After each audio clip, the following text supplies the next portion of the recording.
आज का जो हमारा सेशन है वो है पॉलिटिकल साइंस शेखावाटी मिशन 100 की पीडीएफ को लेकर।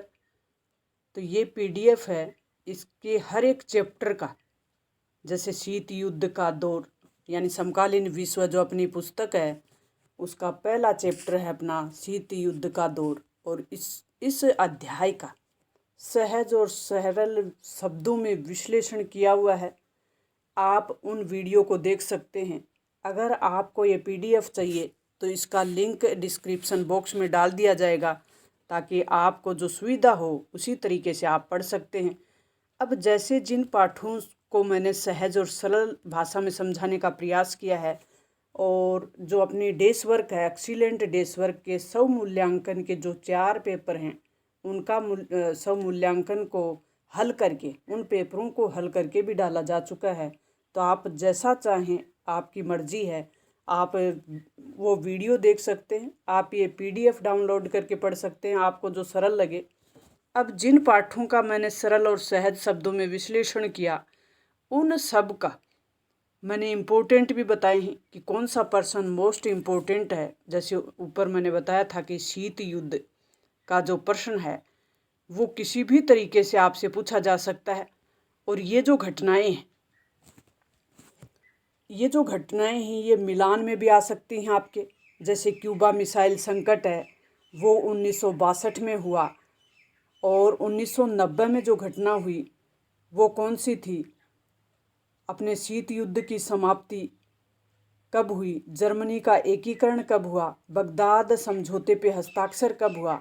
तो क्यूबा मिसाइल संकट 1962 में होता है, जर्मनी का एकीकरण 1990 में, और बगदाद समझौता, सेंटो समझौता भी इसका दूसरा नाम है, 1955 में होता है।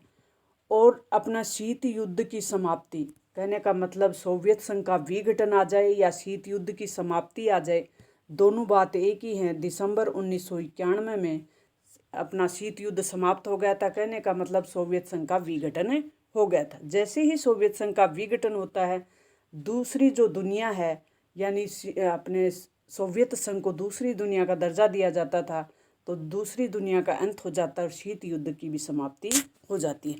तो इस तरह इन घटनाओं का आप मिलान करें, ये मिलान में भी पूछी जा सकती हैं, वैसे भी फैक्ट पूछा जा सकता है। तो मैंने हर एक चैप्टर से आपके मोस्ट इम्पोर्टेंट बताए हुए हैं। आप इस पीडीएफ को भी पढ़ सकते हैं। आप चाहें तो प्रश्नों का जो हर एक चैप्टर का, या शुरू में जो मैंने पीडीएफ बना इसका वो वीडियो बनाया वो 2-3 चैप्टरों का था, तो थोड़ा लंबा था, तो आप उसको पढ़ सकते हैं। फिर बाद में चैप्टर वाइज भी हैं, तो आप जैसा आपको जो सुविधा लगे, सूटेबल लगे, वैसे आप। दो ध्रुवीयता का अंत, इसमें भी मैंने मोस्ट इम्पोर्टेंट पर्सन जैसे ही पढ़ाया वो बताया हुआ है। तो ये जो फैक्ट हैं ये अपने मोस्ट हैं। बर्लिन की दीवार का पतन कब हुआ, यानी बर्लिन की दीवार कब गिराई गई, सोवियत संघ का विघटन कब हुआ, रूसी क्रांति कब हुई, अफगानिस्तान में सोवियत संघ का हस्तक्षेप कब हुआ। तो आपको अगर ये क्रम वाइज पूछ लें या वैसे फैक्ट पूछ लें, तो रूसी क्रांति 1917, अफगानिस्तान में सोवियत संघ का हस्तक्षेप 1989, बर्लिन की दीवार 89 और सोवियत संघ का विघटन 1991। तो आप इस तरीके से आपको फैक्ट याद होंगे तो आप क्रम वाइज भी कर देंगे, इसमें कोई मुश्किल नहीं है, बहुत सरल है ये प्रश्न। तो आप इनमें फैक्ट ज़रूर याद करें। इस तरीके से आप इस पीडीएफ को डाउनलोड कर लें और आप पढ़ें। आप कहने का मतलब आप अपने मार्क्स को इम्प्रूव करें। और अब एग्ज़ाम नज़दीक है, इसलिए मैंने ये पीडीएफ भी आपके लिए इस चैनल के डिस्क्रिप्शन बॉक्स में डाल दी है। अगर आप चैनल पे नए हैं तो लाइक शेयर सब्सक्राइब कर लें। आप को जो सुविधा हो उसी तरीके से आप पढ़ सकते हैं। और बड़े प्रश्नों में भी मैंने बताया हुआ है कि कौन सा प्रश्न मोस्ट इम्पोर्टेंट है। अपने इस शेखावाटी मिशन में ये दिया हुआ है कि किस पार्ट से हमारे ऑब्जेक्टिव आएंगे, किस पार्ट से हमारे 1 नंबर वाले प्रश्न आने वाले हैं, किस पार्ट से हमें बड़े प्रश्न आने वाले हैं। तो उस तरीके से हमें पढ़ना है। और जो स्वमूल्यांकन के पेपर मैंने हल करके डाले हैं उनमें भी मोस्ट इम्पोर्टेंट बताए हुए हैं, तो आप उनमें भी आराम से पढ़ें और अपने मार्क्स को इम्प्रूव करें। अपने पास जो टाइम है उसका सदुपयोग करें। अंतर्राष्ट्रीय संगठन, इसमें से अपने बड़ा प्रश्न भी आएगा और 1 नंबर वाले भी लघुत्तरात्मक भी आएंगे। तो इस तरीके से आप इनको पढ़ें और अपने मार्क्स को इम्प्रूव करने का पूरा प्रयास करें। मैंने अपनी तरफ से कोई कमी आपके लिए नहीं छोड़ी। पूरा प्रयास किया गया है कि मैं आपको अपनी बिजी लाइफ में से आपके लिए एक बेहतर भविष्य का निर्माण करने में सहयोग कर सकूं। समकालीन विश्व में सुरक्षा, तो सुरक्षा की 2 अवधारणा हैं, पारंपरिक अवधारणा और गैर पारंपरिक अवधारणा। इनमें से आप नोट करें और उस तरीके से आप पढ़ाई करें।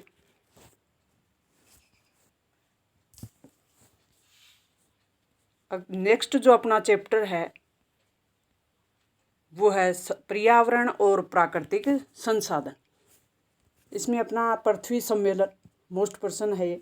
1992 में कहाँ हुआ? रियो डी जेनेरो, जो ब्राज़ील का एक शहर है, वहाँ पे पृथ्वी सम्मेलन होता है। इसका उद्देश्य क्या था? कितने देशों ने भाग लिया?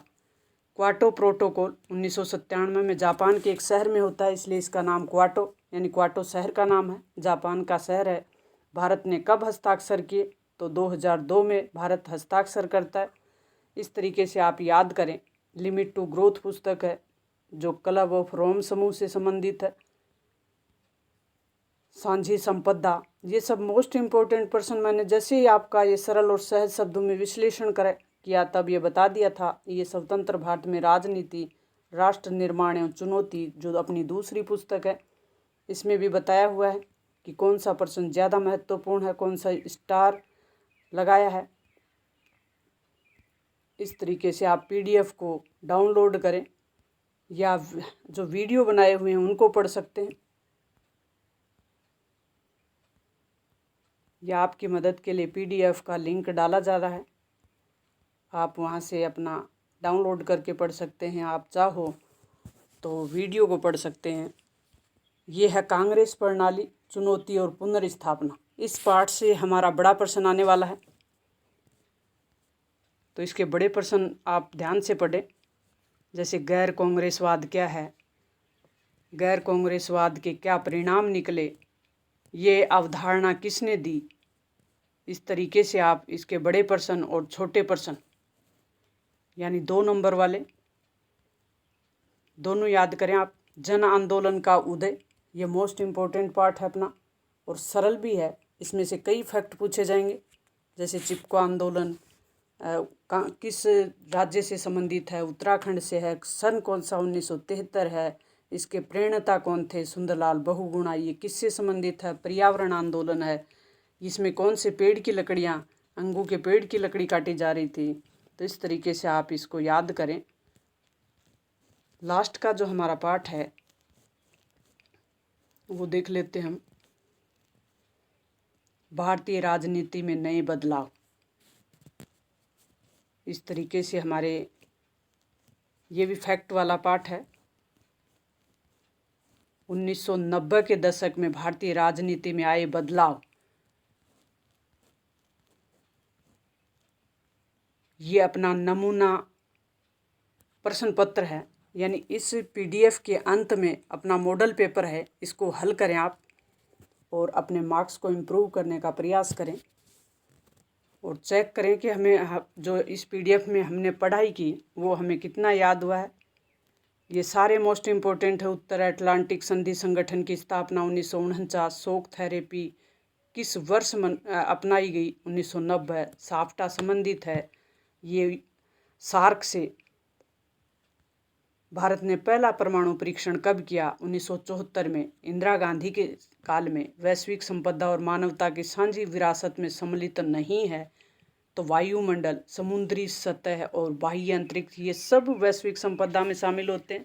तो सड़क मार्ग इसमें नहीं है, नहीं पे ध्यान दें आप। स्वतंत्र भारत में प्रथम आम चुनाव 52 में हुआ। नीति आयोग की स्थापना 2015 में होती है, ये योजना आयोग के स्थान पे बना था।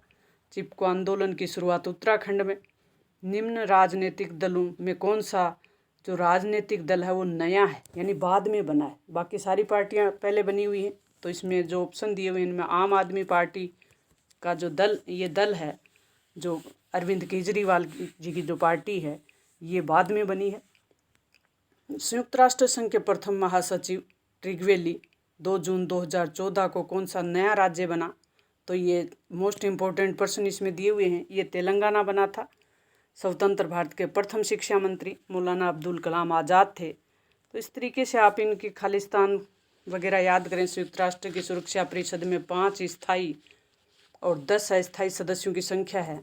तो जब हम ऑप्शन भरेंगे 5 और 10 हो जाएगा अपना। भारत में संसदीय शासन प्रतिनिधित्व पद्धति पर आधारित है। तो प्रथम विश्व युद्ध 1914 से 18 तक चला था। रूस की 1971 की समाजवादी क्रांति के बाद ये 71 नहीं है, 1917 है। क्या अस्तित्व में आया? समाजवादी सोवियत गणराज्य अस्तित्व में आया। नामदेव ढक्साल हैं, वो एक मराठी कवि हैं। ये अपने पहले चैप्टर से है। मंडल आयोग को उनके अध्यक्ष के नाम से जाना जाता है, यानी बीपी मंडल, बिंदेश्वरी प्रसाद मंडल के नाम से जाना जाता है। मंडल आयोग जो 1990 के दशक में ओबीसी को आरक्षण देने से संबंधित है। तो इस तरीके से आप छोटे प्रश्न याद करें और अपना मोस्ट इम्पोर्टेंट जो मॉडल पेपर है इसको हल करें। आपके मार्क्स ज़रूर इम्प्रूव होंगे। यह आपकी मदद के लिए एक छोटा सा प्रयास था। मुझे उम्मीद है कि ये ज़रूर आपकी मार्क्स इम्प्रूवमेंट में मदद करेगा। एक ये दूसरा मॉडल पेपर है, आप इसे भी हल करें।